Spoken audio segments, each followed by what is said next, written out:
धन्यवाद के साथ, एक आभारी हृदय से उसको हम धन्यवाद दें। वो जो राजाओं का राजा है।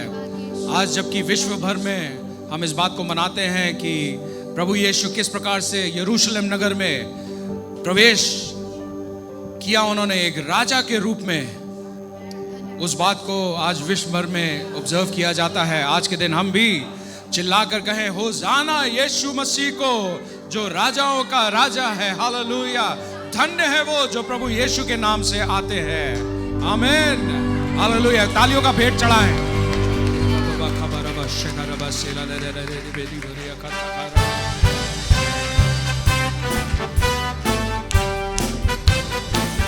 आइए सब मिलकर गाएं एक साथ, होशाना होशाना आसमानों के आसमान में, होशाना होशाना आसमानों के आसमान में। लेते हम तेरा नाम, गाते तेरे गुणगान, तुझे दुनिया में तेरा ही नाम होता जैसे आसमां में। फिर से महिमा महिमा राजाओं के राजा को, महिमा महिमा राजाओं के राजा को। ताली बजाकर लेते हम तेरा नाम, गाते तेरे गुणगान, गूंजे दुनिया में तेरा ही नाम होता जैसे आसमां में। ओ यीशु यीशु राजाओं का राजा है। यीशु यीशु राजाओं का राजा है। लेते हम तेरा नाम, गाते तेरे गुणगान, गूंजे दुनिया में तेरा ही नाम बोला जैसे आसमां में। भजन 34 में लिखा हुआ है, पृथ्वी और जो कुछ उसमें है यहोवा ही का है, जगत और उसमें निवास करने वाले भी, क्योंकि उसी ने उसकी नींव समुद्रों के ऊपर दृढ़ करके रखी और महानदों के ऊपर स्थिर किया है। यहोवा के पर्वत पर कौन चढ़ सकता है? जवाब दीजिए। यहोवा के पर्वत पर कौन चढ़ सकता है? आप लोग लगता है अपने भजन को ठीक से पढ़ते नहीं है या याद नहीं रखते हैं। उसके पवित्र स्थान में कौन खड़ा हो सकता है? जिसके काम निर्दोष और हृदय शुद्ध है। बोलिए, जिसके काम निर्दोष, बोलिए काम निर्दोष और हृदय शुद्ध हो। ऐसे लोग परमेश्वर के पर्वत पर चढ़ सकते हैं और उसके पवित्र स्थान में खड़े हो सकते हैं। ओके? और ना कपट से शपथ खाई है, जिसने अपने मन को व्यर्थ बात की ओर नहीं लगाया हो। ऐसा व्यक्ति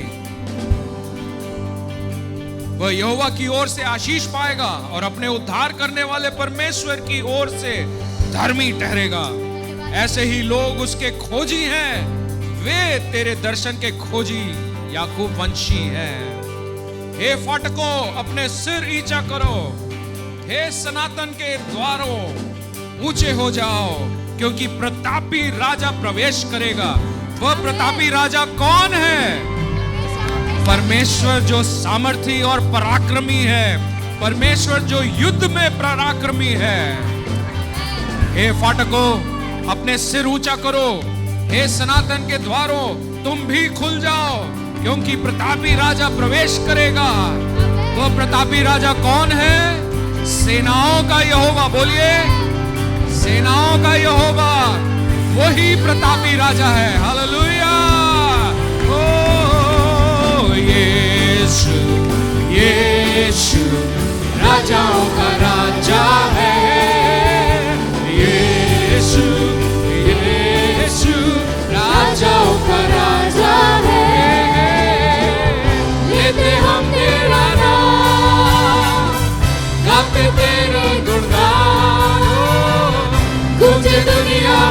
तेरा ही नाम होता जैसे आसमां। गाइए होसाना होसाना होसाना आसमानों के आसमान में, होसाना होसाना आसमानों के आसमान में।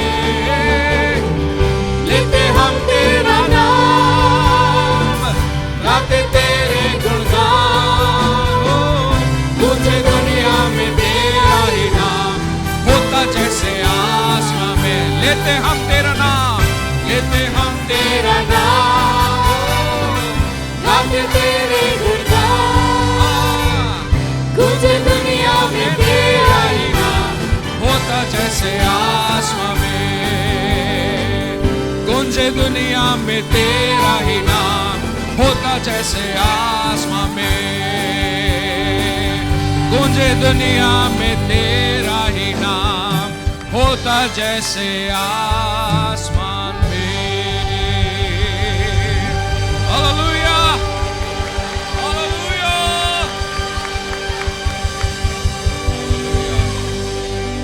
जबकि हम आराधना में प्रवेश करते हैं, उन्हें दे सच्चे हृदय से, ईमानदारी से हम अपने आराधना को और स्तुति प्रशंसा को स्वर्ग की ओर उठाएं। याद रखिए, बाइबल में लिखा है, कौन है जो परमेश्वर के पवित्र स्थान में प्रवेश कर सकता है या खड़ा हो सकता है? वो जिसके काम निर्दोष है और जिसका हृदय शुद्ध है। ऐसे लोगों को परमेश्वर खोज रहा है। हालेलुया। सो प्रभु आप सबों को आशीष दे जबकि हम गीतों को गाते हैं। यीशु मसीह देता खुशी, करे महिमा उसकी। पैदा हुआ बना इंसान, देखो भागा शैतान। यीशु मसीह देता खुशी, करे महिमा उसकी। सृजनहार बना इंसान, देखो भागा शैतान। ला ला ला ला ला ला ला ला ला ला ला ला ला ला ला ला ला ला। ला ला ला ला ला ला ला ला ला ला ला ला ला ला ला ला। नारे लगा जमीन का, शैतान हुआ परेशान। ताली बजाओ नाचो गाओ, देखो भागा शैतान। ताली बजाओ नाचो गाओ, देखो भागा शैतान। यीशु मसीह देता खुशी, करे महिमा उसकी। सृजनहार बना इंसान, देखो भागा शैतान। ला ला ला ला ला ला ला ला ला ला ला ला ला ला ला ला ला ला। क्या हम नाच के गा सकते हैं? थोड़े खुश होके गा सकते हैं? ला ला ला ला ला ला ला ला। क्या आप खुश हैं? सच में खुश हैं? आनंदित हैं? परमेश्वर का अद्भुत प्रेम आपके अंदर है। आमेन आमेन। तो बिल्कुल शर्माइए नहीं। जिनको नाचना पसंद है, जिनको मजा आता है, जिनको शोर मचाना पसंद है, चलिए झूमिए, नाचिए, गाइए, खुशी मनाइए। गाना है यीशु मसीह देता खुशी, करे महिमा उसकी। आमेन। हाथों को ऊपर लहरा के, ताली बजा के खुशी मनाइए। आमेन। अपने चेहरे पे एक मुस्कुराहट को लाइए। आमेन। गिरने वालों उठो चलो, यीशु बुलाता तुम्हें। छोड़ दो डरना, अब काहे मरना, जिंदा हुआ है यीशु मसीह।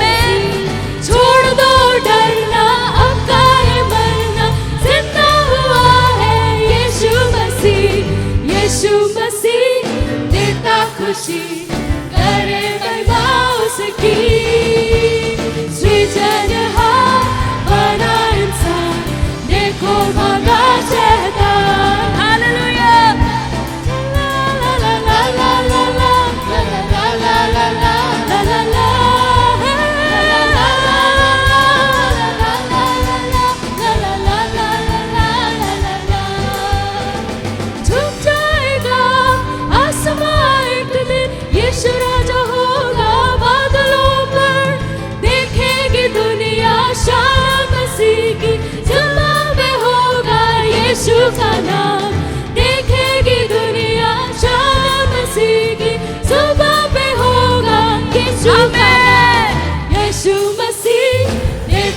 खुशी करे मनवा उसकी, सृजनहार बना इंसान, देखो भागा शैतान, देखो देखो भागा भागा, देखो भागा भागा, देखो भागा भागा शैतान, देखो भागा भागा, देखो भागा भागा, देखो भागा भागा शैतान, देखो भागा, देखो भागा भागा, देखो भागा भागा, आमीन, भागा भागा शैतान, हालेलुया, देखो भागा भागा, देखो भागा भागा, देखो भागा भागा, प्रभु यीशु की जय, प्रभु यीशु की जय, प्रभु यीशु की जय, प्रभु यीशु की जय, बोलो ये बोलो जय यीशु की जय, बोलो यीशु हालेलुया, बोलो यीशु की जय, बोलो प्रभु यीशु, बोलो यीशु की जय, बोलो यीशु की जय, प्रभु यीशु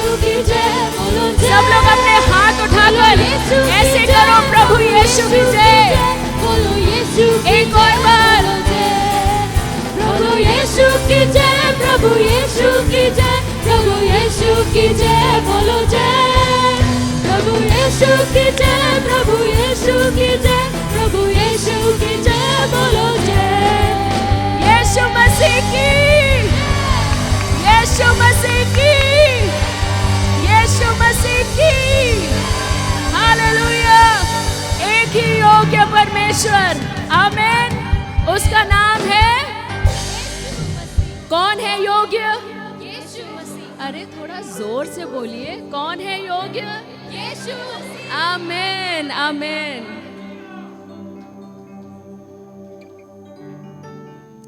थैंक यू जीसस।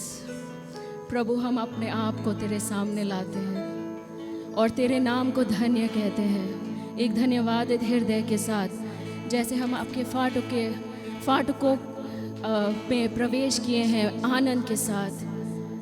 हम धन्यवाद देते हैं पिता परमेश्वर। Thank you Jesus, thank you Jesus. तू ही योग्य है परमेश्वर, तू ही सारे आदर का योग्य है। Thank you Jesus.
Hallelujah. Hallelujah. Thank you Jesus. तू ही योग्य है, तू ही योग्य है। और हम अपने आप को तेरे हाथों में दे देते हैं। धन्यवाद करते हैं, धन्यवाद करते हैं उस क्रूस के प्रेम के लिए। धन्यवाद करते हैं उस अद्भुत प्रेम के लिए जो आपने हमसे किया। पिता, हम कभी भी जान नहीं पाएंगे कि आपका बलिदान कितना बड़ा था। हम कभी भी जान नहीं पाएंगे, लेकिन अब्बा हम अपने आप को पूरी तरह आपके हाथों में दे देते हैं। आप पूरा कब्जा ले लें हमारे जिंदगियों पर परमेश्वर। आपका कीमती लहू आपने हमारे लिए बहाया, उसके लिए हम धन्यवाद करते हैं। Thank you Jesus, thank you Jesus, thank you Jesus.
Yeshu का खून गिनती, आमेन।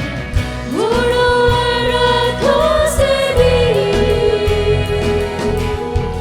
यीशु का खून गिनती, रिश्तों और नातों से भी यीशु का खून गिनती, रिश्तों और नातों से भी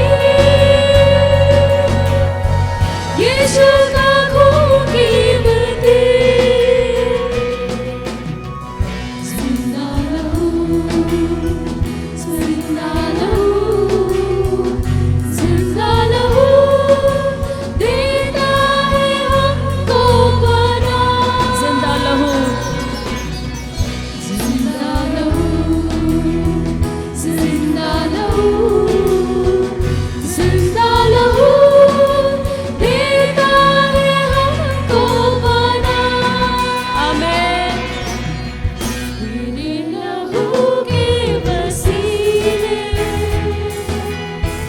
होते हैं पाप क्षमा, तेरे शरीर से यीशु पाए रोगी शिफा।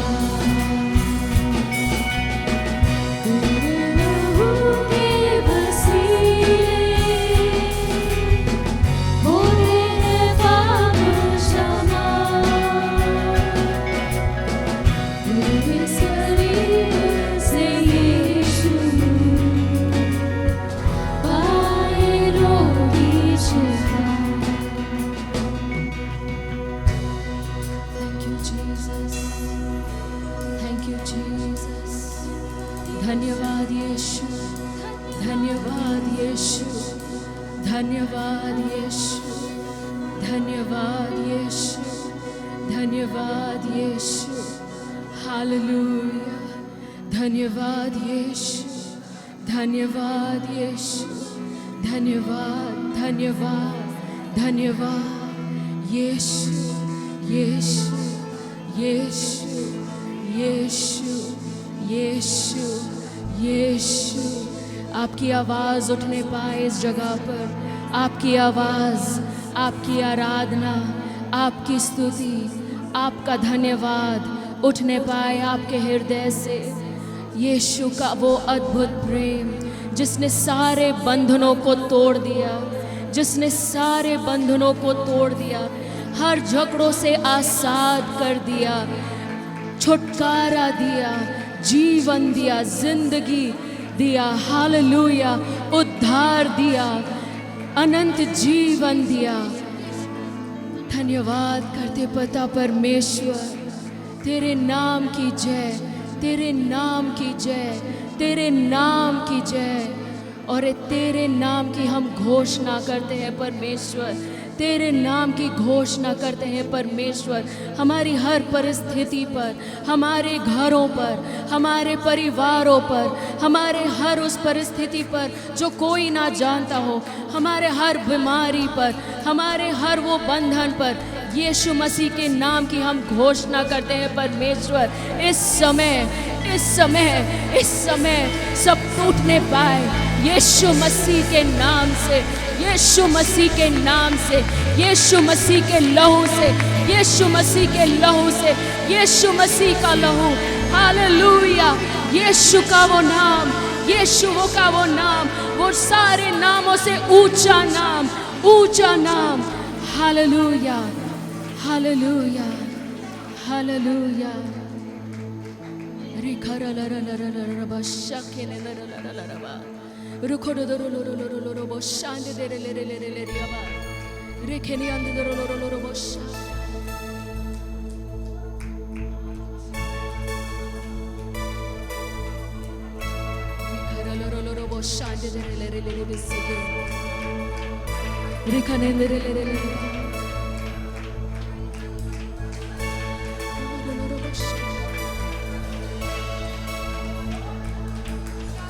यीशु नाम की घोषणा करूं मैं, हर दिल और हर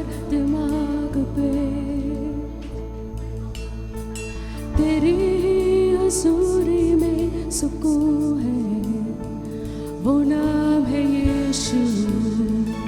hallelujah, thank you Jesus.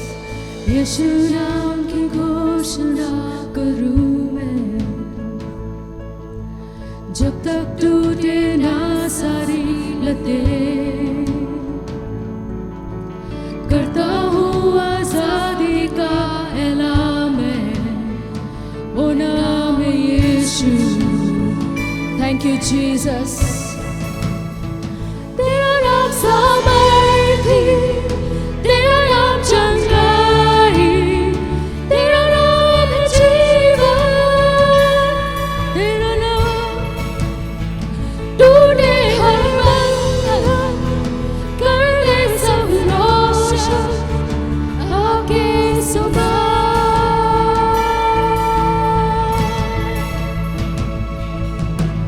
Yeshu नाम की घोषणा करूं मैं,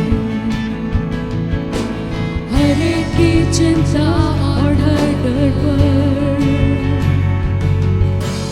बंधे जो निराशा की जकड़ में, पुकारे यीशु। फिर से हम गाएंगे, यीशु की नाम घोषणा करूं मैं। यीशु नाम की घोषणा करूं मैं, हर एक की चिंता और हर डर पर। बंधे जो निराशा की जकड़ में, पुकारे यीशु। तेरा नाम सामर्थी, तेरा नाम चंगाई, तेरा नाम है जीवन, तेरा नाम टूटे हर बंधन, कर दे सब रोशन आके सवार। तेरा नाम सामर्थी, तेरा नाम सामर्थी, तेरा नाम चंगाई, तेरा नाम है जीवन, तेरा नाम है जीवन, टूटे हर बंधन, कर दे सब रोशन आके सवार। हालेलुया। यीशु पर्वतों पर, यीशु गलियों में, यीशु अंधकारों मेरे हर विरोधी पे। यीशु मेरे घर में, मैं पुकारूं पावन नाम यीशु।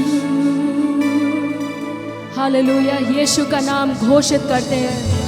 यीशु पर्वतों पे, यीशु गलियों में, यीशु अंधकारों मेरे हर विरोधी पे। यीशु मेरे घर में, मैं पुकारूं पावन नाम यीशु। हालेलुया, घोषित करें, घोषित करें। बोलो यीशु पर्वतों पर, यीशु गलियों में, यीशु अंधकारों मेरे हर विरोधी पे। यीशु मेरे घर में, मैं पुकारूं पावन नाम यीशु।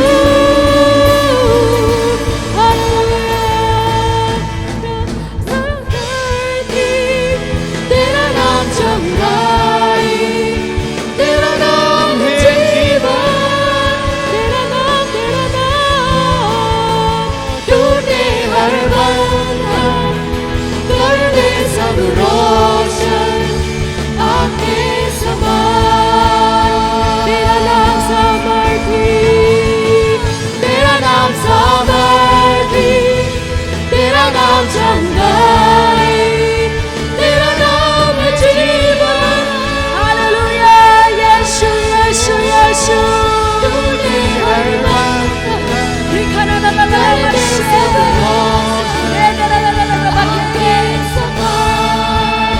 घोषित करें, घोषित करें, यीशु का नाम घोषित करें।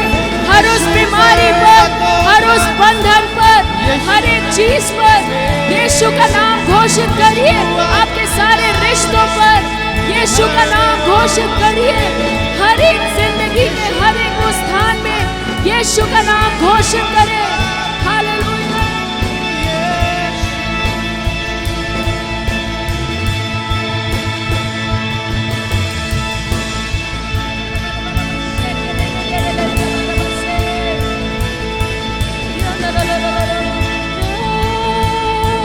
यीशु पर्वतों पर, यीशु गलियों में, यीशु अंधकारों मेरे हर विरोधी पे, यीशु मेरे घर में मैं पुकारूं पावन नाम यीशु। हालेलुया। यीशु पर्वतों पर, यीशु गलियों में, यीशु अंधकारों मेरे हर विरोधी पे, यीशु मेरे घर में मैं पुकारूं पावन नाम यीशु।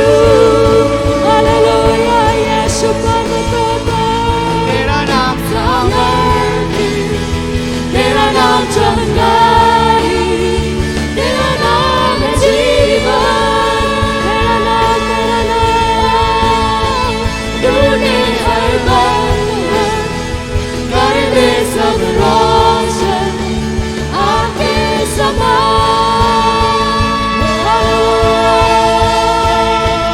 तेरा नाम सामर्थी, तेरा नाम चंगाई, तेरा नाम है जीवन, टूटे हर बंधन कर दे सब रोशन आके समा।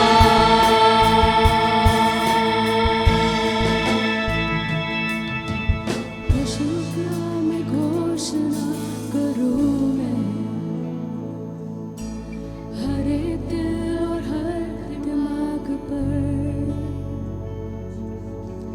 तेरी हुजूरी में सुकून है, वो नाम है यीशु।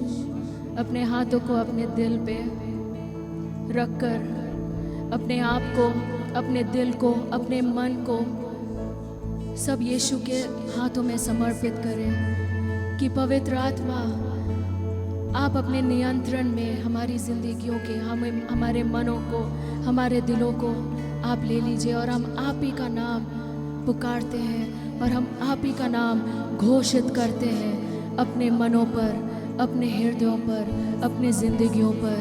पिता परमेश्वर, हालेलुया। यीशु नाम घोषणा करूं मैं,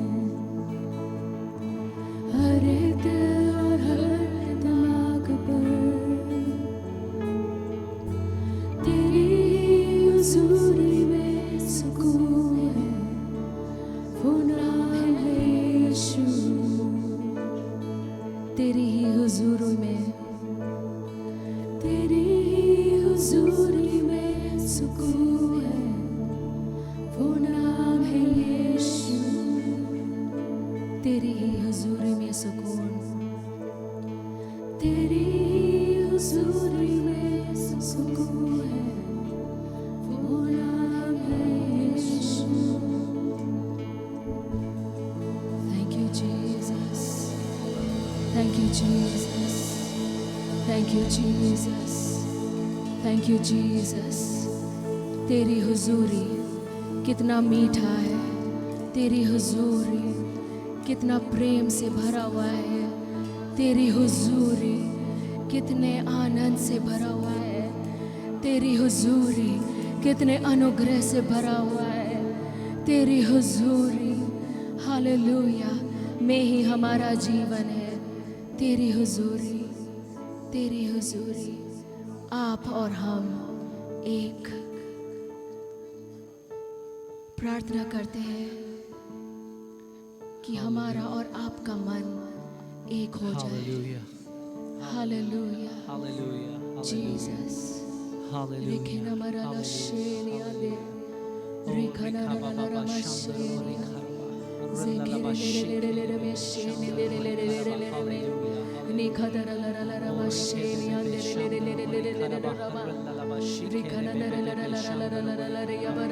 हालेलुया, हालेलुया, हालेलुया, हालेलुया। आइए हम अपने हाथों को उठाकर उसकी हुजूरी में अपने सरों को झुकाकर कुछ समय लेकर उसकी आराधना को करें। हालेलुया। ओ रिखा बाबा शांदोरो बोरी खरबा, ओ रिल्लाबा शिखे रेबे बेबे शांदोरो बोरी खरबा, ओ रिल्लाबा शिखे रेबे बेबे शिखरा बाबा शांदोरो बोरी खरबा। Hallelujah, hallelujah, hallelujah, hallelujah. ओ रिखा बाबा शांदोरो बोरी खेरेबे, ओ रिखे बेबे शांदोरो बोरी खरबा, ओ रिल्लाबा शिखे रेबे बेबे शांदोरो बोरी खरबा, ओ रिखे बेबे शिखरा बाबा शांदोरो बोरी खरबा, ओ रिल्लाबा शिखे रेबे बेबे शांदोरो बोरी खरबा। Hallelujah, hallelujah, hallelujah, hallelujah. ओ रिखे बेबे शांदोरो बोरी खरबा। हालेलुया। आज की सुबह आइए अपनी बीमारियों को, अपनी चिंताओं को, अपनी चुनौतियों को, अपने संघर्षों को हम उसकी हुजूरी में ले आए। हालेलुया। और उसकी आराधना करें, क्योंकि हमारी आराधना में हमारा छुटकारा है, हमारी आराधना में हमारी चंगाई है, हमारी आराधना में हमारी शांति है, हमारी आराधना में हमारी प्रार्थनाओं का उत्तर है। हालेलुया। और रिखे बेबे शांदोरो बोरी खरबा। ऊंची आवाजों में ओ परमेश्वर की स्तुति करे, उसकी आराधना करे, क्योंकि सच में उसके जैसा कौन है जो हमसे इतना प्रेम करता है। हालेलुया।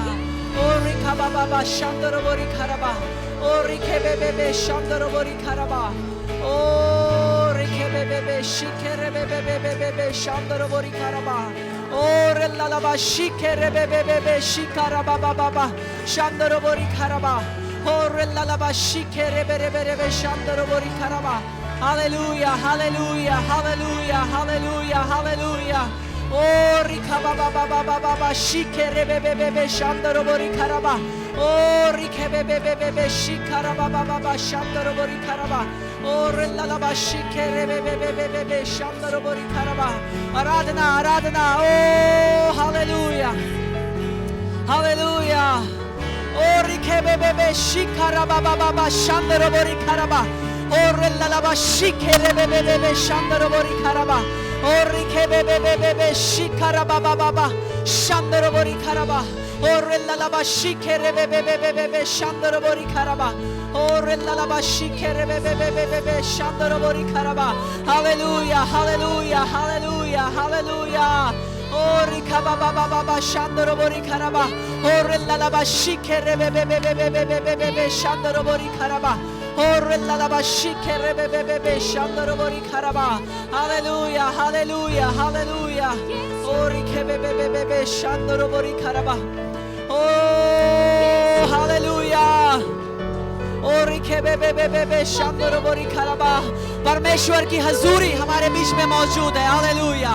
उसका वो सामर्थ हमारे बीच में मौजूद है। हालेलुया। अगर हम तैयार हैं तो वो भी तैयार है। हालेलुया। ओ रिखे बेबे शांदोरो बोरी खरबा, ओ रिल्लाबा शिखे बेबे शांदोरो बोरी खरबा, ओ रिल्लाबा शिखे बेबे शांदोरो बोरी खरबा। Hallelujah, hallelujah, hallelujah.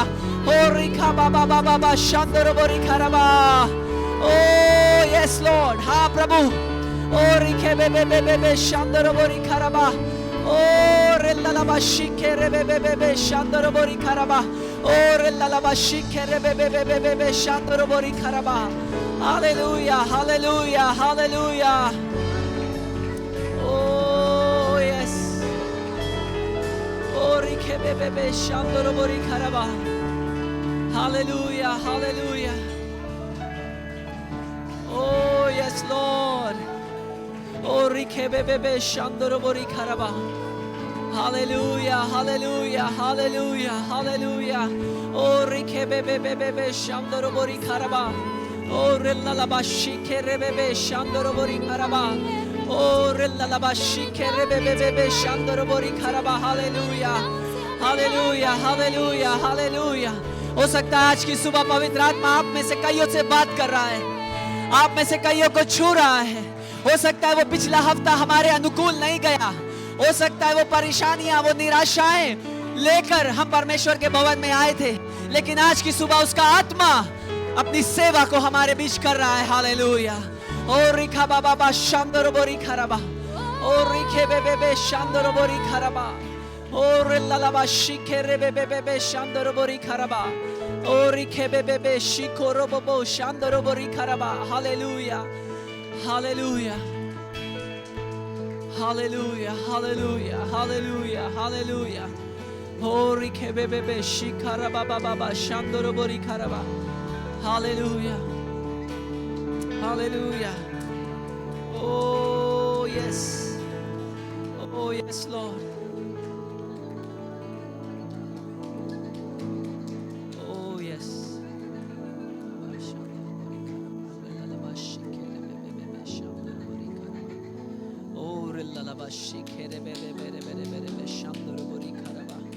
Hallelujah, hallelujah, hallelujah. Orike bebe shandoro bori karaba.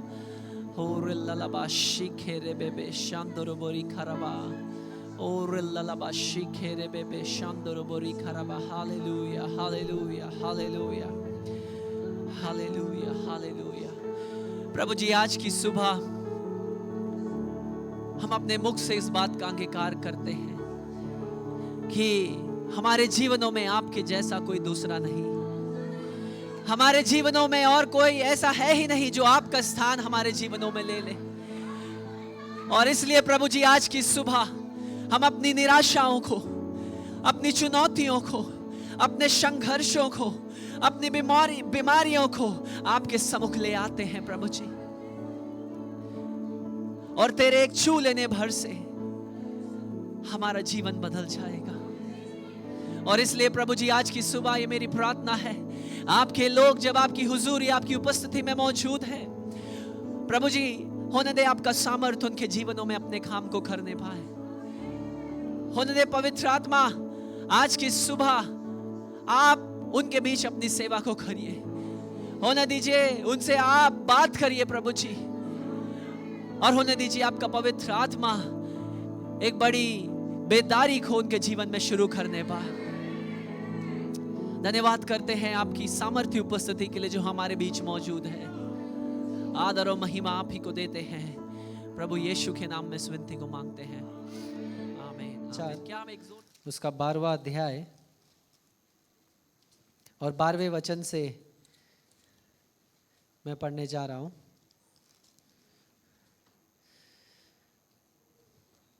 दूसरे दिन बहुत से लोगों ने जो पर्व में आए थे यह सुना कि यीशु यरूशलेम में आ रहा है, इसलिए उन्होंने खजूर की डालियां ली और उससे भेंट करने को निकले और पुकारने लगे, होशन्ना, धन्य है इज़राइल का राजा जो प्रभु के नाम से आता है। जब यीशु को गधे का एक बच्चा मिला तो वह उस पर बैठ गया, जैसा लिखा है, हे सियोन की बेटी मत डर, देख तेरा राजा गधे के बच्चे पर चढ़ा हुआ चलता आता है। उसके चेले ये बात पहले से ना समझे थे, परंतु जब यीशु की महिमा प्रकट हुई तो उनको स्मरण आया कि ये बातें उसके विषय में लिखी हुई थी और लोगों ने उससे इसी प्रकार का व्यवहार किया था। तब भीड़ के उन लोगों ने गवाही दी जो उस समय उसके साथ थे, जब उसने लाजर को कब्र में से बुलाकर मरे हुओं में से जिलाया था। इसी कारण लोग उससे भेंट करने को आए थे, क्योंकि उन्होंने सुना था कि उसने ये आश्चर्य कर्म दिखाया है। तब फरीसियों ने आपस में कहा, सोचो तो सही कि तुमसे कुछ नहीं बन पड़ता, देखो संसार उसके पीछे हो चला है। मेरे प्रियो, आज की सुबह जैसा कि पूरे विश्व भर में पाम संडे या खजूर का रविवार मनाया जा रहा है, मैं चाहता हूँ हम समझें कि इसके पीछे की पृष्ठभूमि क्या है। कई बार हम वचन के इस भाग को पढ़ते होंगे और पढ़ने के बाद हमें खाली इतना, जैसा कि बाइबल के ऊपर वो हेडिंग आपकी हिंदी बाइबलों में लिखा होगा, यरूशलेम में विजयी प्रवेश, यीशु मसीह का विजयी प्रवेश, ट्रैम्पल एंट्रेंस। अगर इंग्लिश में देखेंगे, NIV में देखेंगे तो लिखा है Jesus comes to Jerusalem as a king, NIV plus में, है ना। तो कई बार हमारा ध्यान उन हेडिंग्स की ओर जाता है और हमें लगता है ये वचन सिर्फ इतनी ही बात कर रहा है कि यीशु मसीह यरूशलेम नगर में गया, लेकिन कई बार हम उसके पीछे की पृष्ठभूमि और महत्व को नहीं समझ पाते कि क्यों वो उसी दिन यरूशलेम में गया। कभी आपने ये सोचा है कि वो उसी दिन क्यों गया? इसके लिए हमें थोड़ा सा पहले पढ़ना शुरू करना पड़ेगा। जब 12वें अध्याय का आप पहला वचन पढ़ते हैं तब पहले वचन में लिखा है, यीशु फसह से 6 दिन पहले बेथनिया में आया जहां लाजर था जिससे यीशु ने मरे हुए से जिलाया था। यानी फसह का पर्व, पासओवर लैम्ब का जो फीस्ट था, फसह का पर्व से 6 दिन पहले वो कहाँ पहुंच गया था? बेथनिया में, जो कि एक छोटा सा टाउन है, एक इलाका है जो यरूशलेम से थोड़ी ही दूरी पर था। और वो 6 दिन फसह के पर्व से पहले वहाँ पहुँचा था। अब मैं आपका ध्यान थोड़ा सा पुराने नियम की ओर ले जाऊंगा ताकि मैं पृष्ठभूमि को तैयार करूं खजूर के रविवार की। पुराने नियम में फसह का पर्व हम सब जानते हैं, पासओवर लैम्ब क्या है, फसह का पर्व या फसह का मेमना क्या है। हमें पता था जब इजरायली 400 साल मिस्र की बंधुई में रहे या बंदी बन करके रहे, उनके भीतर, मिस्र के भीतर उन्होंने काम किया और कई प्रकार की ताड़नाओं और परेशानियों से होकर के निकले, तब बाइबल में लिखा है परमेश्वर ने उनकी कराहट को यानी उनके दर्द को सुना, उनकी प्रार्थनाओं को सुना और तब 400 साल बाद उन्होंने वो यात्रा मिस्र से बाहर शुरू किया। अब होता यह था, जब आप सबको पता है जो आखिरी महामारी मिस्र के ऊपर आई थी उसमें क्या हुआ था। आखिरी महामारी में परमेश्वर ने कहा था मिस्र का हर एक पहलौठा, चाहे मिस्र नहीं यानी मिस्र में पाए जाने वाले सभी लोगों में पहलौठे को मैं मार दूंगा। और लेकिन मूसा से ये कहा कि जा अपने लोगों से ये कहना कि वो एक मेमने को ले जिसके अंदर कोई कमी नहीं होनी चाहिए, यानी वो लंगड़ा लूला किसी भी प्रकार से उस मेमने में कोई कमी नहीं होनी चाहिए, वो एक सिद्ध मेमना होना चाहिए। उस भेड़ को ले और सबसे कहना उस भेड़ को बलिदान करे और उसके लहू को अपने दरवाजों पर लगा दे, क्योंकि उस रात जब मैं अपने मौत के फरिश्तों को वहां मिस्र में भेजूंगा तब क्या होगा, वो उस लहू को उनके फाटकों पर लगा हुआ देखेगा और जब वो उस लहू को देखेगा तो मौत यानी मृत्यु उनके ऊपर से निकल जाएगी, पास ओवर यानी उनके ऊपर से निकल जाएगी। और तब से ये फसह का पर्व इजराइल में इस बात की यादगार में बनाता चला आ रहा है कि परमेश्वर ने किस प्रकार से मिस्र में हर एक पहलौठे को, चाहे वो जानवर था चाहे इंसान का था, सबको मारा, लेकिन इजरायलियों के पहलौठों को परमेश्वर ने बचा के रखा। क्यों? क्योंकि एक मेमने को बलिदान किया गया और उसके लहू को कहाँ लगाया गया? उसके फाटकों पर। तो मेमना, अब मैं फिर से नए नियम में जब हम आएंगे 12वें अध्याय में लिखा है फसह के पर्व से 6 दिन पहले होता क्या था। 6 दिन पहले लोग यरूशलेम में पहुंचते हैं साल में एक बार और फसह के पर्व में ये मेमनों को बलिदान करते थे। और अगर कलीसिया का इतिहास उठाकर पढ़ा जाए तो एक गिनती जोसेफस यानी यूसुफस जो उस समय का एक कलीसिया का बहुत इतिहास करता था, उसने इस प्रकार लिखा, लगभग 2,56,500 भेड़ों को एक साथ बलिदान कर दिया जाता था। मेमनों को 2,56,500 मेमने, यानी सच में आप सोचिए 2.5 लाख बलिदान यानी 2.5 लाख मेमने चराने के लिए यरूशलेम में अंदर ले जाने पड़ते थे और कैसे उनको एक साथ इकट्ठा रखकर एक साथ परमेश्वर की वेदी पर चढ़ा दिया जाता था। और उस चढ़ाए जाने से पहले 3 दिन तक वो मेमना परिवार के संग रहता था। ठीक है, 3 दिन तक परिवार के संग वो रहता था और उसके बाद उसे बलिदान चढ़ाता हूं। थोड़ी पृष्ठभूमि तैयार करो ताकि हम समझे कि ये खजूर का रविवार सिर्फ पत्तियों के विषय में नहीं है, लेकिन इसके पीछे एक बहुत बड़ी चीज है, एक बलिदान है जिसने हमारे जीवन को बदला है। तो वो मेमना क्या करते थे कि लगभग 2.5 लाख के आसपास, उससे ज्यादा मेमने एक दिन में बलिदान हो जाते थे। ये मैं नहीं कह रहा हूं, इतिहासकर्ता जोसेफस ने अपने चर्च हिस्ट्री या कलीसिया के इतिहास में लिखा है और इसीलिए मैं एक्यूरेट नंबर कोट कर रहा हूं क्योंकि उसने बड़ा ही गिनती करी, इसका सेंसस करा, इसकी गिनती ली गई और ये कहा गया चलो इस बार देखेंगे कि इजराइल में कितने मेमने बलि चढ़ाए जा रहे हैं। तो 2,56,500 मेमने निकले, भेड़े निकली जिनको परमेश्वर के लिए चढ़ाया गया, सिद्ध मेमने, यानी इस बात को दर्शाते हुए कि इनके अंदर कोई घटी कमी नहीं है और इनके द्वारा हमारे पाप, हमारे गुनाहों को क्षमा मिलेगी। मेरे प्रियो, 6 दिन पहले परमेश्वर यानी यीशु मसीह बेथनिया में था फसह के पर्व से, और अगले दिन बाइबल में लिखा है 12वें अध्याय में लिखा है, द नेक्स्ट डे 12वें वचन में लिखा है,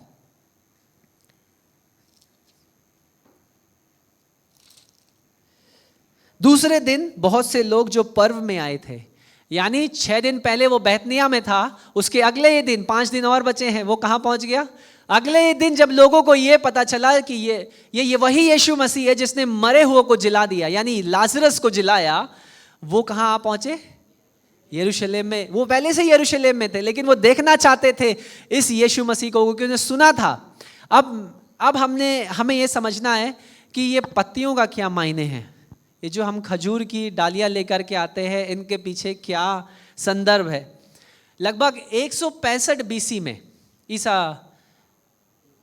ईसा पूर्व या ईसा के बाद, एडी कहेंगे, पूर्व, हाँ, 165 ईसा पूर्व में क्या हुआ था कि एंटियोखियस नाम का एक रोमन सीजर था, यानी केसर था। उसने क्या किया?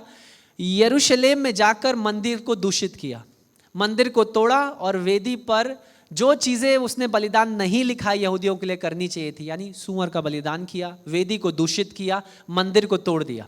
तो 165 में मकबीस की क्रांति शुरू हुई, यानी यहूदी जुड़कर इसके विरुद्ध खड़े हो गए, ये करने के लिए एक लड़ाई, एक क्रांति को करने के लिए कि हम मंदिर को फिर से बनाएंगे, फिर से उसे समर्पित किया जाएगा, ठीक है। और उस समय ये जो डालियां थी, खजूर की डालियां, वो नेशनलिज्म यानी राष्ट्रीयता होता है ना, कि हम यहूदी हैं और हम परमेश्वर के लोग हैं, उस बात को दर्शाने की, विजय को, कि हम विजयी, परमेश्वर हमें विजय देगा। उस क्रांति में यहूदियों को विजय मिली। तो ये एक सिंबल एक के तौर पे तब से 165 ईसा पूर्व से इसका प्रयोग किया, इस बात को दर्शाने के लिए कि किस प्रकार से परमेश्वर ने उन्हें उस क्रांति पर विजय दिलाया और कैसे उन्होंने मंदिर को फिर से बनाकर उसे पुनः समर्पित किया परमेश्वर को, जो दूषित किया गया था केसर के द्वारा।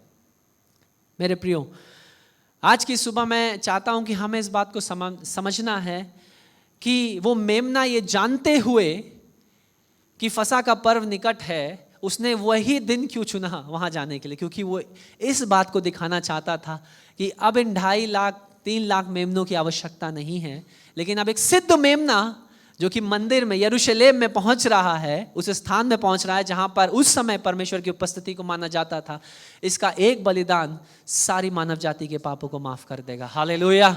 और इसीलिए आपको और मुझे अब कोई बलिदान करने की आवश्यकता नहीं है। इसीलिए जो ये पुराने नियम में रीति रिवाज है, अब वो हम पर लागू नहीं होते, क्योंकि उसने एक बार में अपने जीवन को देने के द्वारा उन सारे बलिदानों को पूरा कर दिया। मेरे प्रिय, हालेलुया। क्या ये अद्भुत बात नहीं है कि यीशु मसीह जानते हुए कि मेरा मृत्यु मेरा इंतजार कर रही है, मैं चढ़ाया जाऊंगा क्रूस पर उस मेमने के समान जिसको बलिदान के लिए चढ़ाया जाता है फसह के पर्व के दिन, ये जानते हुए वो उस तूफान में आ रहा था। 3 बातें हैं जिनकी ओर मैं आपका ध्यान आज की सुबह खींचना चाहता हूं। जो भीड़ थी उनका रिएक्शन, या उन्होंने क्या किया जब उन्होंने यीशु मसीह को यरूशलेम में आते हुए देखा। वो पागलों के समान खुश हो गए कि यरूशलेम में वो आ रहा है जिसने लाजर को बैतनिया में मरे हुओं में से जिला दिया है। बाइबल साफ साफ बता रही है वो इसलिए खुश नहीं थे कि यीशु मसीह उद्धार करता आ रहा है, वो इसलिए क्योंकि किसने एक बड़ा आश्चर्य कर्म किया है, उसे देखना चाहते थे, उसे देखना चाहते थे। कई बार इसकी तुलना अगर हम आज के दिन हमारी जीवनों में करें, कई बार हमारा भी कलीसिया आना इसीलिए होता है कि परमेश्वर, मैं अपने उद्धार करता मुक्तिदाता प्रभु यीशु के संग नहीं, लेकिन उससे मांगने के लिए एक लिस्ट लाया हूं। राइट, कई बार यही होता है ना। उनका ध्यान, क्योंकि यीशु का उस आश्चर्य कर्म को हमने सुना है, उसने किया है, हम देखने जाएंगे, उससे मुलाकात करेंगे। हो सकता है हमने भी ऐसे ही किया हो, क्योंकि यीशु ने उसके जीवन में ऐसा किया, इसलिए मैंने देखा और मैं विश्वास करता हूं। मेरे प्रियो, हम दूसरे के जीवन के आश्चर्य कर्म को देखकर हम विश्वास नहीं कर सकते। विश्वास व्यक्तिगत है, उद्धार व्यक्तिगत है। मेरा उद्धार मेरे बेटे को उद्धार में नहीं लाएगा, उसे भी व्यक्तिगत रूप से अपने पापों के लिए मन फिराना होगा, क्षमा मांगनी होगी, प्रभु यीशु मसीह को उद्धार करता ग्रहण करना होगा, तब वो एक नया जन्म पाएगा। मेरे प्रिय, जो भीड़ थी वो गाना गाते हुए, चिल्लाते हुए, ताली बजाते हुए, बड़ी खुशी के संग इन डालियों को लेकर, खजूर की डालियों को लेकर, अपने वस्त्रों को उतारकर कहां बिछा दिया? सड़क पर, कि यीशु मसीह आ रहा है। उस जमाने में एक ऐसा ये तब किया जाता था जब एक राजा एक किसी नगर में आ रहा हो उसके स्वागत के लिए। लेकिन राजा लोग कैसे आते हैं हम सबको पता है। उस समय में भी ऐसा ही होता था, राजा लोग या तो बड़ा रथ लेकर के बड़ी सेना के संग एक नगर में अंदर आएगा, या तो वो कम से कम घोड़े पे तो बैठा होगा। लेकिन यीशु मसीह ने क्या चुना? उसका भी एक कारण है कि क्यों चुना। उसकी जो भविष्यवाणी लिखी थी जकरिया नबी की पुस्तक में, उसको पूरा करने के लिए, और दूसरा ये दिखाने के लिए कि वो राजा जो रथ और तलवारों और सैनिकों के संग प्रवेश करते हैं, मैं उनसे कुछ अलग हूं। मैं शांति का मुक्तिदाता हूं। हालेलुया। मैं उद्धार देने वाला, मैं शांति के साम्राज्य को स्थापित करने आया हूं, ना कि किसी क्रांति को लाने के लिए। क्योंकि यहूदियों के संग समस्या क्या थी? वो ये सोच रहे थे कि ये हम इसके लिए डालियों को बिछा रहे हैं, हम इसके लिए अपने कपड़ों को बिछा रहे हैं, यही वो मसीहा है। जैसे मकबीस की क्रांति में हुआ था, यहूदियों को विजय मिली थी, यही वो मसीहा है जो इस बार इस रोमीय साम्राज्य को मिटाकर यहूदियों को फिर से एक नया साम्राज्य बनाएगा। ये उनकी आशाएं थी। लेकिन यीशु मसीह को अगर हम देखते हैं तो एक राजा के समान नहीं आया। ना तो उसके पास कोई सोना चांदी था, ना तो वो किसी बड़े रथ में विराजमान होकर न्याय करने के लिए और या अपने ज्ञान की चर्चा करते हुए यरूशलेम में आया, ना तो एक बहुत ही बड़े वो शक्तिशाला या सामर्थी राजा के रूप में वो वहां पर आया एक बड़ी सेना को लेकर के। लेकिन वो आया एक गधी के बच्चे के ऊपर बैठ करके, इस बात को दर्शाते हुए कि मेरा राज्य इस संसार का राज्य नहीं है। हालेलुया। उसका राज्य इस संसार के परे है। 3 बातें। पहला, इस पृष्ठभूमि में पहला भाग या पहली घटना या पहली ऐसी बात जो जुड़ी हुई है जब वो यरूशलेम में जाता है, वो है रोम। हम सबको पता है उस समय जब यीशु मसीह का जन्म हुआ, उस समय एक ही साम्राज्य था जो लगभग उस समय पूरे जाने गए संसार के ऊपर राज्य कर रहा था, और वो था रोम। और रोम का जो केसर था वो भगवान माना जाता था। अगर आप उसे पढ़ लेंगे, यीशु मसीह के संग समस्या क्या समस्या हुई रोम में जब वो आया। केसर कहता था कि मैं भगवान हूं, और आप उस समय एक ऐसी भी कल्ट था, एक ऐसी बात थी प्रचलन में कि केसर की पूजा करनी है, केसर को भेंटें चढ़ानी है, क्योंकि वो राजा, उसे कोई मार नहीं सकता, उसे कोई हरा नहीं सकता, क्योंकि केसर सबसे ऊपर है, उसने पूरे रोम के साम्राज्य को स्थापित किया है। तो रोम का उस समय क्या हालत थी? रोम का जो साम्राज्य था वो सामर्थ्य में, शक्ति में बढ़ता जा रहा था। और जो उस समय ऐसा साम्राज्य था कि ऑक्टेवियस सीजर, उसने क्या किया? खुद को दैव्य बता दिया। उसने ये घोषणा करी कि मैं दैव्य हूं। जूलियस सीजर आपने नाम सुना होगा। पहले उसने अपने पिता को दैव्य घोषित किया कि मेरा पिता देवता था। उसके बाद उसने ये कहा कि क्योंकि मेरा पिता देवता है तो पिता का बेटा भी देव कहलाएगा। यानी वो खुद के लिए एक उपाधि का प्रयोग करता था, सन ऑफ गॉड। और बाइबल में सन ऑफ गॉड किसके लिए क्या आ गया? परमेश्वर का पुत्र किसके लिए आ गया है? यीशु। 2 टकराव हो रहे थे उस समय, इसलिए मैं आपको बता रहा हूं। एक जगह पर केसर अपने लिए इस टाइटल को, इस उपाधि को प्रयोग कर रहा है कि मैं परमेश्वर का पुत्र हूं, और एक समय यहां यीशु मसीह जो गधे के ऊपर बैठकर यरूशलेम में आ रहा है, वो इस बात की घोषणा कर रहा है कि सच में वो मसीहा, वो परमेश्वर का बेटा मैं हूं, जिसके द्वारा उद्धार संभव है। हालेलुया। एक टकराव हो रहा है, उसको ये सारी बातें पता है कि रोम के अंदर क्या चल रहा है, मेरे संग क्या किया जाएगा। और उसके बाद इसका उदाहरण देते हुए, उस समय में जो सिक्के होते थे, यीशु मसीह के समय के जो सिक्के हुआ करते थे, एक तरफ सिक्के में लिखा रहता था टाइबेरियस सीजर, यानी टाइबेरियस केसर परमेश्वर का बेटा, और उस सिक्के के दूसरी तरफ लिखा रहता था महायाजक, high priest, son of God.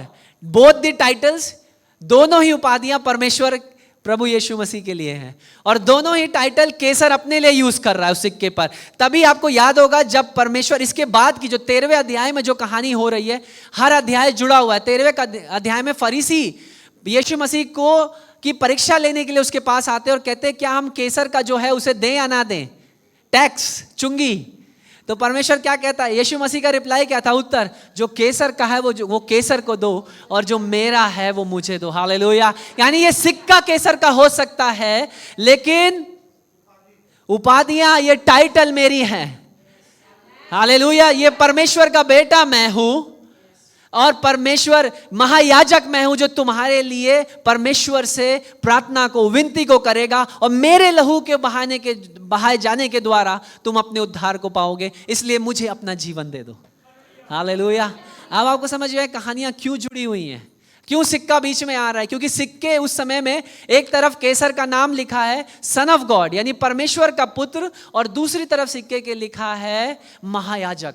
दोनों ही उपाधियां प्रभु यीशु मसीह की हैं। हालेलुया। तो एक ऐसे तूफान में यीशु मसीह प्रवेश कर रहा है मेरे प्रियो, और ये जानते हुए कि उसका सामना रोम के साम्राज्य से होगा, जिसका सामना बड़े बड़े साम्राज्य नहीं कर पाए हैं। कैसर उस समय में भगवान माना जाता था, इसीलिए सिक्कों पे ये लिखा जाता था। और आज भी अगर आप किसी म्यूजियम में जाएंगे, सिक्के आपको कैसर के समय के मिल जाएंगे, और अगर गूगल पे सर्च करेंगे सिक्का आप देख सकते हैं कैसर, उसमें यही लिखा होगा, Tiberius scissor son of God, यानी टाइबेरियस कैसर परमेश्वर का पुत्र, और पलट कर पीछे सिक्के में लिखा होगा महायाजक। इसलिए वो यीशु मसीह की परीक्षा लेने के लिए वहां पहुंचे थे। वो इसलिए नहीं जानना चाहते थे क्या हम चुंगी या कर चुकाएं या ना चुकाएं, वो ये देखना चाहते थे कि क्या ये उत्तर देकर इसमें फंसता है या नहीं फंसता है। यीशु मसीह को सब पता था। दूसरे पहलू, पहला था रोम, दूसरा पहलू इजराइल। इजराइल के जो यहूदी लोग थे, उनको ये पता था चाहे हमारी कहानी की शुरुआत कहीं से भी कैसी भी हो, उसका एक निश्चित अंत जरूर होगा, क्योंकि परमेश्वर नियंत्रण में है। उनका ये मानना था कि हम चाहे हमारी कहानी चाहे मिस्र में शुरू हो, लेकिन परमेश्वर उसका अंत धार्मिकता और न्याय के अनुसार और हमारे ही फेवर में या हमारे अनुसार उन बातों को अंत में करेगा। ये उनकी अपेक्षा थी, और वो ये आस लगाए हुए थे, क्योंकि उन्हें ये पता था निर्गमन की पुस्तक से, एक्सोडस, जब वो आज़ाद किए गए थे, 400 साल की जो बंदगी का जीवन वो जी रहे थे, जब उनको उससे आज़ाद किया, उन्हें ये पता था जब परमेश्वर ने 400 साल पहले हमें आज़ाद किया, ऐसा ही एक बड़ा काम वो इस समय रोम में भी करके दिखाएगा। एक बड़ी क्रांति की अपेक्षा वो लगाए हुए थे कि ये यीशु मसीह उस क्रांति को लेकर के आएगा। वो इसी आशा में जी रहे थे कि मसीहा आएगा और रोम के साम्राज्य को हटाकर फिर से इजराइल का बोलबाला होगा, यानी फिर से इजराइल एक साम्राज्य कहलाएगा, एक राष्ट्र कहलाएगा। क्या यीशु मसीह ने ये सब किया? इसीलिए यीशु मसीह उनकी आशाओं पर खरा नहीं उतरा। इसीलिए ये लोग जो पहले यीशु मसीह का स्वागत इन खजूर की डालियों और अपने कपड़ों को बिछा करके कर रहे थे, खुशी से ताली बजाकर, हंसते हुए, चिल्लाकर कर रहे थे, अंत में इन्हीं यहूदियों ने प्रभु यीशु को क्रूस पर चढ़ाया, क्योंकि उनका ये समझ के परे था कि एक ऐसा मसीहा जो गधे पर बैठ करके आए और अपना जीवन दे दे, इसकी बजाय कि वो दूसरों का जीवन ले। क्योंकि उनका कहने का मतलब ये था कि अगर ये मसीहा है तो ये रोम को मिटा देगा और एक नया साम्राज्य स्थापित करेगा, जो कि सिर्फ यहूदियों का, एक नया राष्ट्र जो सिर्फ इजराइल, जो सिर्फ यहूदियों का होगा। लेकिन प्रभु यीशु मसीह ने, जैसा मैंने बताया, वो इस बात की घोषणा करने आया कि मेरा साम्राज्य इस संसार के साम्राज्य के अनुसार नहीं है। मेरे प्रिय, कई बार मैं और आप भी जब प्रार्थना करते हैं अपने विश्वासी जीवनों में, हम भी यही आस लगाए बैठे रहते हैं, प्रभु ऐसे उत्तर दीजिए, क्योंकि आपकी आस, आपकी आशा ऐसे ही लगी हुई है जैसे इजराइल की लगी हुई थी। क्योंकि उन्हें पहले भी आश्चर्य कर्म देखे, बड़ी बड़ी महामारियों को देखा जिनका कोई असर उनके ऊपर नहीं हो, बड़े बड़े चिन्ह चमत्कारों को, और वो अब भी ये चाहते थे कि परमेश्वर ऐसा ही कुछ तेरा मसीहा करेगा। लेकिन परमेश्वर ने कहा बिल्कुल नहीं। इतिहास की कोई भी किताब आप उठा करके पढ़ लीजिए, किसी भी धर्मशास्त्र को उठा करके पढ़ लीजिए, अगर कोई भी जगह ऐसा लिखा हुआ मिल जाए कि वो दे या परमेश्वर, जो अलग परमेश्वर जिसका संसार जिस पर विश्वास करता है, एक भी जगह ऐसा लिख जाए कि उन्होंने पापियों को ना मारा, वो पापियों को मिटाने के लिए आए। जब जब पाप बढ़ा तब तब वो पापियों को मिटाने के लिए। लेकिन यीशु मसीह के बारे में क्या लिखा कि वो पाप को मिटाने आया, ना कि पापियों को। इसीलिए आज की सुबह आप और मैं यहाँ बैठे हैं मेरे प्रियो। अगर हम अपने हाथों को उठाकर उसका धन्यवाद कर सकते हैं, इस मुख से गा सकते हैं, एक साथ संगति कर सकते हैं, सिर्फ और सिर्फ इसलिए है क्योंकि आज जब पिता परमेश्वर हमें देखता है तो हमारे जीवनों पर यीशु मसीह उस मेमने के लहू को देखता है जो फसह के दिन पर बहाया गया था। हालेलुया। और इसलिए आप दंड के पात्र नहीं बनते क्योंकि आपके जीवन पर वो उस लहू को देखता है। हालेलुया। और ना केवल सिर्फ परमेश्वर पिता देखता है, लेकिन जब शैतान भी आपके निकट आता है तो वो किस बात को देखता है? परमेश्वर के लहू को। इसीलिए वो आपको कोई हानि नहीं करेगा। हालेलुया। और मेरा ये मानना, मैं इस बात को बड़े कठोरता से और बड़े विश्वास से मानता हूं कि अगर हम परमेश्वर के लोग हैं, उसके लहू से धोए गए और उस लहू से धोए गए और बचाए गए लोग हैं, तो शैतान का आप पर कोई लेना देना नहीं है। हालेलुया। उसे आप डांटेंगे, फटकारेंगे और वो चला जाएगा। आपका उसका आपके जीवन पर कोई अधिकार नहीं है मेरे प्रियो। अधिकार सिर्फ एक ही राजा का है और वो राजा है प्रभु यीशु मसीह। हालेलुया। तो पहला रोम, दूसरा इज़राइल, दोनों ही तूफान थे उसके लिए, क्योंकि रोम का जो साम्राज्य था उसके विरुद्ध था और यहूदी भी उसके विरुद्ध थे, क्योंकि वह यहूदियों की जो आशाएं थी, अपेक्षाएं थी, उसके आधार का मसीहा नहीं था। क्योंकि उनकी आशाएं और अपेक्षा यह थी कि ये मसीहा आएगा और रोम का जो साम्राज्य उसे हराकर, मारकर, फिर से हटाकर यहूदियों के राष्ट्र को स्थापित करेगा। उनकी अपेक्षाओं पर भी यीशु मसीह खरा नहीं उतरा। तीसरी बात जो इस पूरी कहानी में जुड़ी हुई है वो है परमेश्वर। यहूदी लोग इस बात को जानते और मानते थे कि चाहे कुछ भी हो जाए, उनके जीवन की कहानी पर एक का पूरा नियंत्रण है, वो है परमेश्वर। और बिना उस परमेश्वर के अनुमति के कुछ भी नहीं हो सकता है, क्योंकि परमेश्वर ने अपने लोगों से यह वादा किया था कि वो अपने लोगों के पास सामर्थ और महिमा में वापस आएगा, ताकि वो अपने साम्राज्य को इस पृथ्वी पर फिर से स्थापित करे। और जो यहूदी लोग थे वो इसी आशा की ओर लगाए हुए थे, लेकिन अपनी आशा को उस आशा के संग जोड़कर, अपनी राष्ट्रीय आशा को कि हमारा राष्ट्र बचेगा, हम नया यहूदियों के राष्ट्र को, रोमियों को हरा कर, निस्तनाबूद करके, उनका विनाश करके हम एक नए राष्ट्र को बनाएंगे। मेरे प्रियो, कई बार हमारे संग भी यही होता है। परमेश्वर की आस हमसे कुछ और होती है और हम अपनी आस को उससे लगाए बैठे हैं, और जब वो अपनी आशा को हमारे सम्मुख रखता है, हमारे सामने चुनौती क्या है कि हम बातों को अपनी आशा के अनुसार, अपनी अपेक्षाओं के अनुसार होता हुआ देखना चाहते हैं, जबकि परमेश्वर ने एक दूसरी कहानी लिख दी है और वो चाहता है ये कहानी ऐसे ही पूरी हो। हालेलुया। हो सकता है कई बार मुझसे कई लोग प्रश्न पूछते हैं कि पास्टर महेंद्र, कि ये बताइए, अगर परमेश्वर कई लोगों को चंगा करता है और कई लोगों को चंगा नहीं करता है, ऐसा क्यों है? मैं उनसे ये कहता हूं, कई बार अगर आप बाइबल में पढ़ेंगे तो एक बीमारी या एक चोट भी परमेश्वर की ओर से एक आशीष है। आप याकूब के जीवन को पढ़िए, बाइबल में लिखा है पूरी रात वो परमेश्वर के स्वर्ग, दी एंजल, यानी जब वो दी एंजल लिखा है, वो शब्द प्रभु यीशु मसीह के लिए यूज किया गया है पुराने नियम में। वो लिखा है वो परमेश्वर की स्वर्गदूत से पूरी रात लड़ता रहा और अंत में जब सुबह हुई उसने कहा, परमेश्वर जब तक तू मुझे आशीष नहीं देगा मैं तुझे छोड़ूंगा नहीं। और तब परमेश्वर ने उसकी कूल्हे की हड्डी को उसकी जगह से हिला दिया। यानी वो वहां से होकर जो याकूब था जिंदगी भर लंगड़े के रूप में चला, लेकिन परमेश्वर की आशीष उसके संग हमेशा रही। नए नियम में उदाहरण दे देता हूं आपको।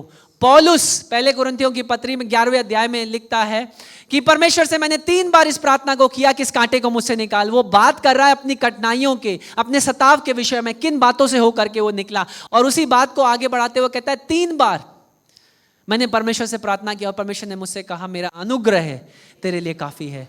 अगर आप ध्यान से बाइबल पढ़ेंगे, गलातियों, इफिसियों, तब आपको पता चलेगा उसकी आंख की रोशनी जा चुकी थी, उसको दिखाई कम पड़ता था। और हम में से जितने मेजर स्कॉलर्स यानी जितने लोग बाइबल का पढ़ाई, उन सब इस बात पर एग्री करते हैं कि हाँ यही बात सही है। और परमेश्वर ने से कहा मेरा अनुग्रह तेरे लिए काफी है।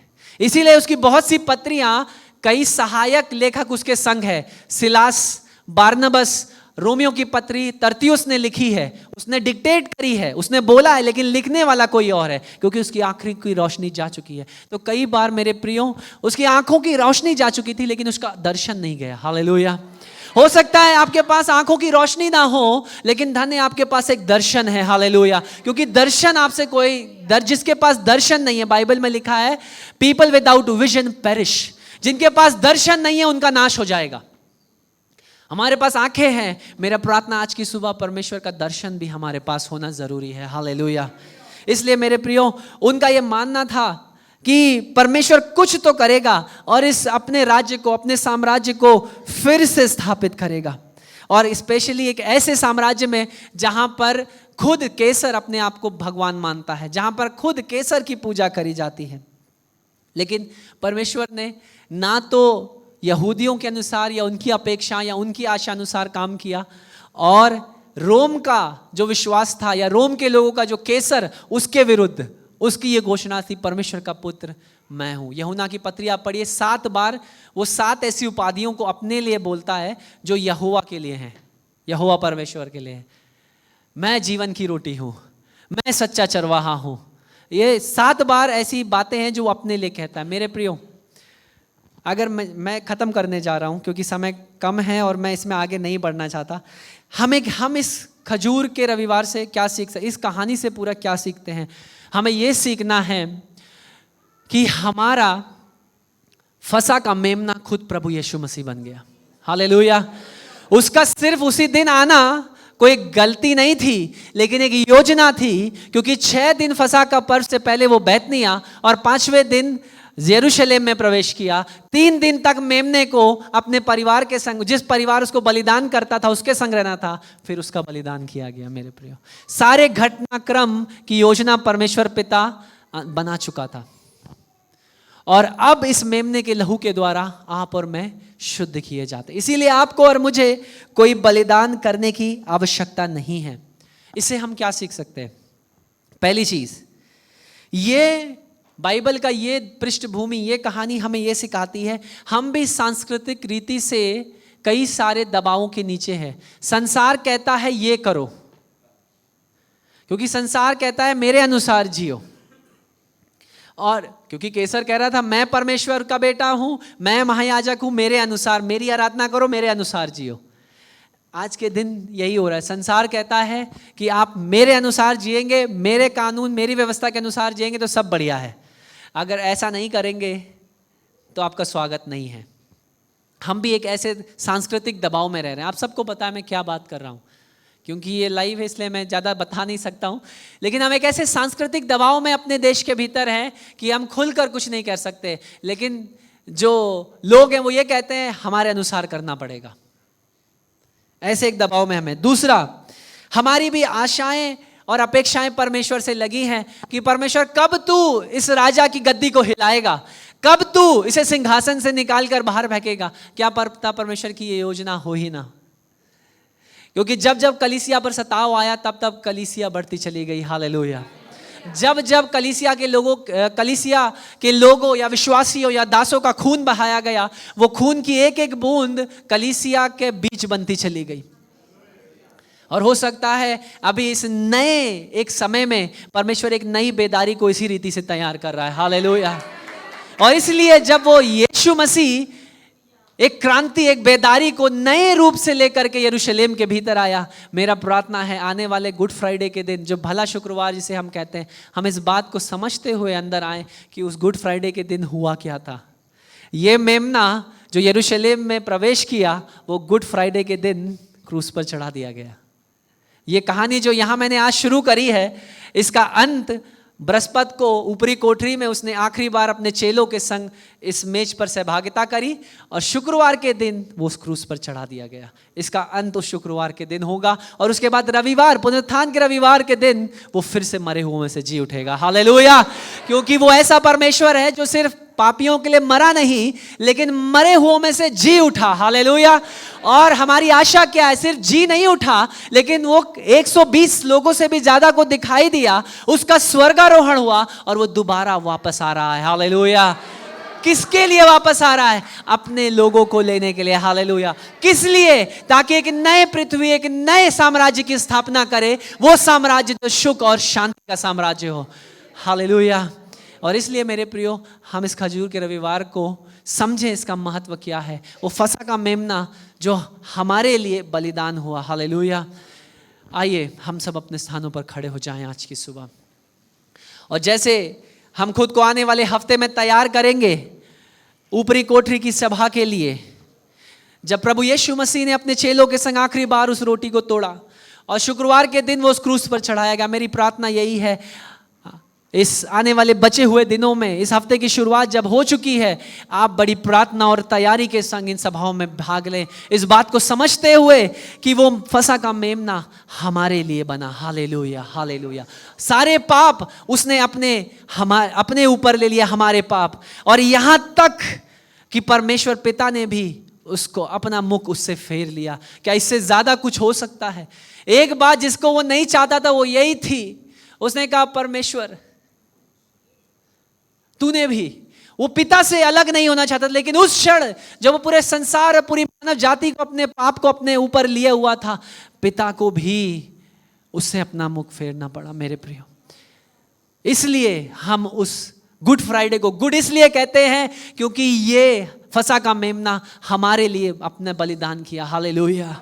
और बलिदान होने के बाद सुसमाचार ये है, वो सिर्फ मरा नहीं, लेकिन आज भी वो कब्र खाली है। हालेलुया। और वो दोबारा आ रहा है। हालेलुया। आइए अपनी आंखों को बंद करें और प्रार्थना करें कि परमेश्वर इस नए हफ्ते में परमेश्वर एक अद्भुत रीति से हमें तैयार करे। हालेलुया। एक नए दर्शन को हमें दे। Hallelujah, hallelujah, hallelujah, hallelujah. हो रिखा बाबा बा शांदोर बोरी खराबा।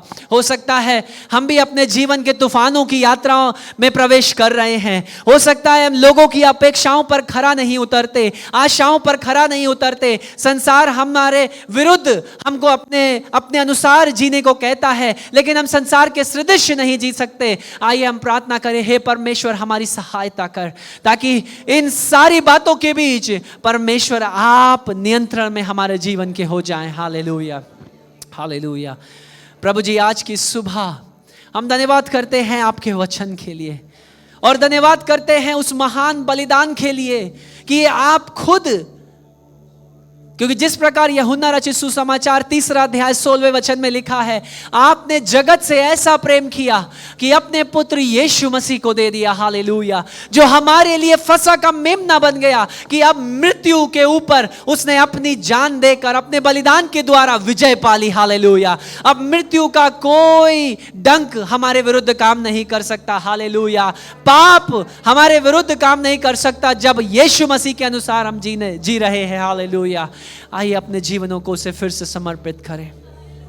हालेलुया। हो सकता है हम कुछ निराशाओं से, कुछ परेशानियों से होकर के निकल रहे हैं।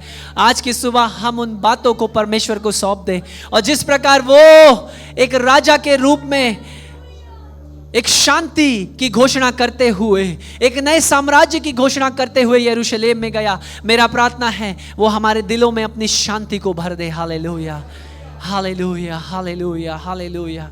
प्रभु जी, आज की सुबह हम धन्यवाद करते हैं, धन्यवाद करते हैं कि आपने अपने पुत्र को हमारे लिए दे दिया, कि जो कोई उस पर विश्वास करे उसका नाश ना हो, वो अनंत जीवन पाए। और इसीलिए हम आज की सुबह अपने हाथों को उठा सकते हैं, गीतों को गा सकते हैं, खुशी मना सकते हैं, चिल्लाकर आपकी जय जयकार गा सकते हैं, क्योंकि आपने मृत्यु पर विजय पा ली है। हालेलुया।